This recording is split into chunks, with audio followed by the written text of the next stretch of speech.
my students don't know what an op-ed is anymore, but opinion piece in the Bangor Daily in April that raised the question about costs, and that it would cost more than what Pine Tree Power was saying. And could you amplify on that or respond maybe to what you just heard from Pine Tree? Sure. Can you hear me okay? It sounds really quiet up A little here. bit into the mic, yeah. It sounds pretty quiet up here. Yeah, the biggest concern that I have is the uncertainty. That in itself is not good for ratepayers.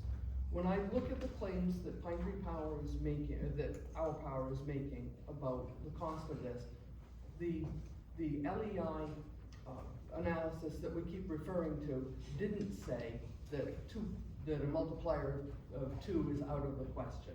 It didn't say it would be 1.5. It said it would be somewhere in this range, and we really don't know. And a change as small as 0.2 on that multiplier is it will impact Maine ratepayers by billions of dollars over the coming decades. That acquisition price isn't anything that we can know. It's going to be set by the courts. What other sales went through that were negotiated between the buyer and the seller don't really have a lot of bearing on what the court is going to decide.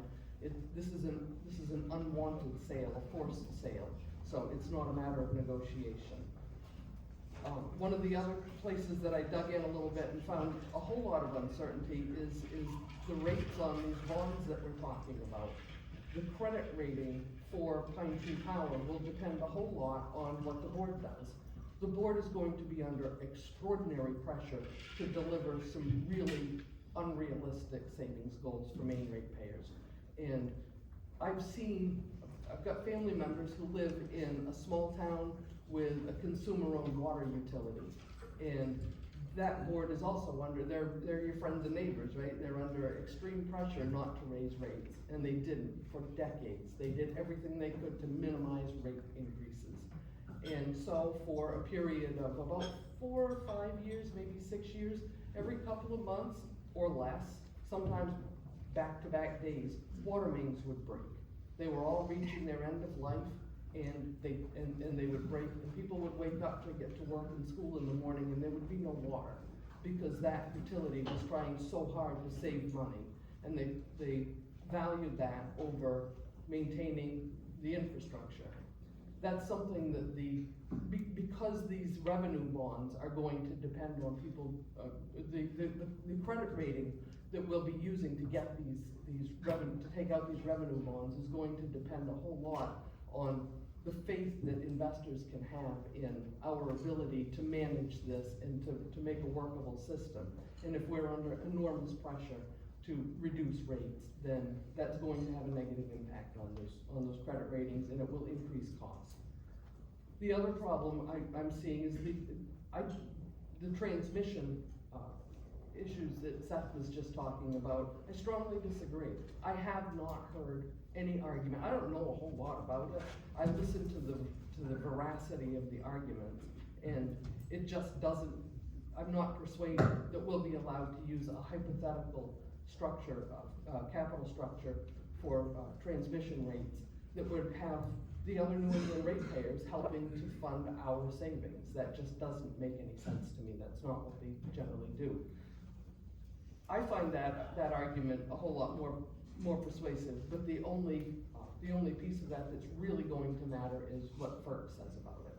And if they disagree with what Pine Tree Power is saying, or what our power is saying, then once again, those costs fall back on ratepayers, and they've already signed the blank check. So could I just follow up on savings and ratepayer impact in the Office of Public Advocates study, Jim, you mentioned, and Seth and others. I'm so sorry to interrupt, but could we have a chance to respond to that last one? Well, can I ask this question, because then you may give you an opportunity as well. In the OPA report, this is an issue that I haven't seen mentioned in either side's websites or materials, that CMP and Versant, these are their words, routinely collect from ratepayers dollars not required to pay to the IRS until many years in the future. And this is known as ADIT, A-D-I-T, Accumulated Deferred Income Taxes.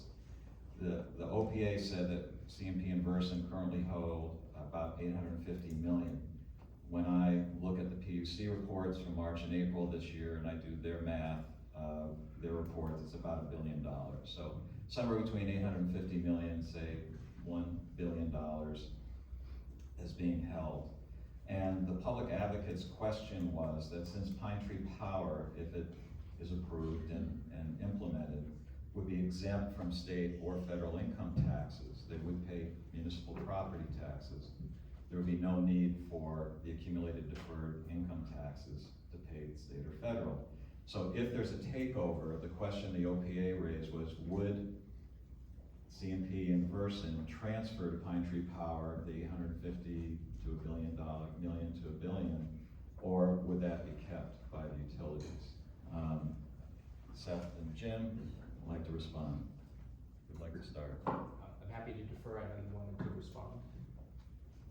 But Thank you, I Jim. assume you'd like that money, Seth. Well, I think the public advocate is absolutely correct that $1 billion, give or take, does belong to the ratepayers. I think there's no question legally that in an acquisition, that's additional money, additional savings that, by the way, the public advocate identified that London Economics did not. I just want to respond briefly to the previous question because the remarks about small consumer-owned water should be a lesson to us that smaller is not always better.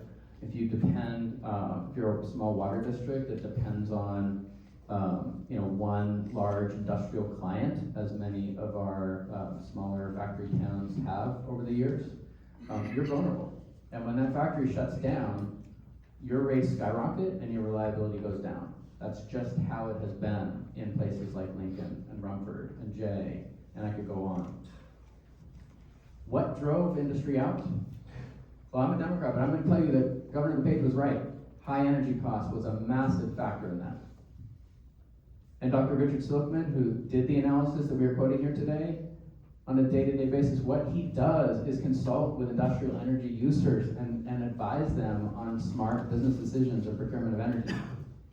Why do we think that the massive recent investments in manufacturing, and I wish there'd been more, but why do we think that 2 out of the 3 major, most valuable investments in manufacturing here in Maine in the last 2 years have gone to consumer-owned utility areas? LP Pacific, $540 million in the Holton area, because Holton charges roughly 1/3 of what our investor-owned utilities do. Madison saw GeoLab, and similarly a massive new investment, about $150 million. So 2 of the 3 largest business investments going to those areas, it's not an accident. We need to take this seriously because we don't want to continue to have our industry packing up and going to other countries where it might cause more emissions, right? So, and we want those jobs in Maine as well. But to cherry pick and talk about small water utilities that are vulnerable for the very reason that our electricity has been too expensive is really topsy-turvy thinking at best. We know that because of long-standing Supreme Court precedent, we need to pay for every dollar that the investor-owned utilities put in, we pay that dollar back over 20 years, and then we pay another $1 or $2. We can keep doing it that way as we finance the future. We need massive investments in the grid. It is dilapidated. As we make those investments, do we want to do it that way? Or do we want to invest the way that public power does, which is with you pay the dollar back and you pay 30 or 40 cents. Yeah, some money goes out of the state. But do we want to pay an extra $1 or $2 on top of the dollar? Or do we want to pay 30 or 40 cents on top of the dollar? That's really what it comes down to. And the primary savings is driven by that future capital investment that we must make. We need to triple, at least triple, the size of the grid. We need to harden the grid. And this is where the savings comes in. So I just want to bring us back to that. All right, I'll come back to that in a minute, but I want to give Jim his chance. thank you. I think the question started with tax treatment, and then it Right. expanded to include rates, and then it expanded to include service. So if I may, I'm going to touch on each of those. I think the first question had to do with what is the treatment of those taxes? And the public advocate raised a question that nobody has answered. So I can't answer that question. I haven't seen anyone answer the question. That will be one more issue for the courts to wrestle with. And that's one more reason why that lawsuit is probably gonna be lengthy and involved. And I don't believe that Pine Tree Power can hold up their bill and tell us that they have the answers because there happen to be words here. They don't have answers to say whether it's gonna be 13.5 billion or some other number. They can't guarantee that. There is no way. And our public advocate did say that nothing in question 3 assures lower rates. Nothing in question 3 assures that service quality will improve. Nothing in question 3 assures that our environment will improve. But I do want to talk a little bit more about rates.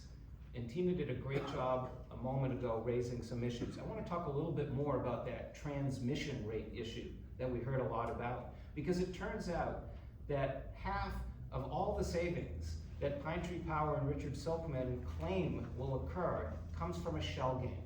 And this is that shell game. Those large overhead wires that go throughout New England, we pay a share of all of them in our bills. So Maine is a small state, so we pay 10% of the entire region of those regional transmission facilities. States like Massachusetts pay 45%. So one important thing is London Economics in 2020 said any dollar of savings that come from a lower cost of capital, only 15% stay in Maine, 85% go elsewhere because of that regional sharing. But then what Richard Silkman has gone on to say is, even though the cost of capital will be lower with a government entity, that's the whole reason that we're even having this conversation, even though it'll be lower, we can still charge the rest of New England as though the cost is higher. But Silkman didn't stop there. He went a step further and say, what about all of those income taxes that those utilities pay? Why not charge the rest of New England as though our government-owned utility is paying income taxes, which it isn't? We're gonna pocket all of those savings, charge the rest of New England for it, and they're gonna gladly pay that. Well, if you believe that, it's not in here, that's gonna be settled by FERC. And I'm glad that Mr. Berry has talked to the general counsel of FERC. I wanna be clear, the public advocate didn't say, definitely that's gonna be how it worked. I talked to the public advocate, he is going around and saying, it could be one way, it could be the other way. That's a huge risk. Take that away, half of their savings go away. The second thing nobody's talked about is that private grid operator. London Economics said, this is a new charge because CMP and Versant simply pass through their operating costs. So what that means is 85 to 86% of our bill isn't even touched by Pine Tree Power, but the portion that's operating costs suddenly is gonna have a new fee. It's sort of like you can mow your own lawn and you pay for gas and whatever your time is, but you can hire somebody else and you pay more. It's the same thing with a grid operator. That's a new fee that in 2024 is estimated to be $82 million by the Public Utilities Commission study, more in the future. Combine the new debt with the higher management fees, that more than offsets the savings. So if you look at this rate chart here, all the gray stuff stays the same, the supply costs, the operating costs, income taxes go away, but we're gonna still be paying those income taxes that CMP and Versant aren't. We'll save a little bit in capital costs going forward, yes we will, but we're gonna be 13.5 billion in debt, we're gonna be paying that off for decades. Long Island Power is now more in debt today than they were when they first started, and we'll have that new management fee. That's why our rates go up, that's why our taxes will go up, that's why our grocery bills will go up, because everyone pays electricity. We're gonna be paying for that. Now finally, I want to talk about the comparisons to small utilities, and Mr. Berry pointed out that small utilities are different. Yes they are, but collectively, those small water utilities around the state should be investing 1% of their revenues for capital. They should be investing that, and they're not. Why? Because of the very reason that Tina mentioned, that it's challenging to raise rates. That was a reason that the public advocate said, don't be so sure that service quality will improve. And why the Public Utilities Commission study said, yeah, if you want better service, you've got to pay for it. These things do not happen magically. All right, so we just touched on a number of different things that I want to talk about very quickly, and again, if people have questions, and I'm getting some up here. But quickly on, we're going to talk climate, we're going to talk reliability and outages, and I want to talk about government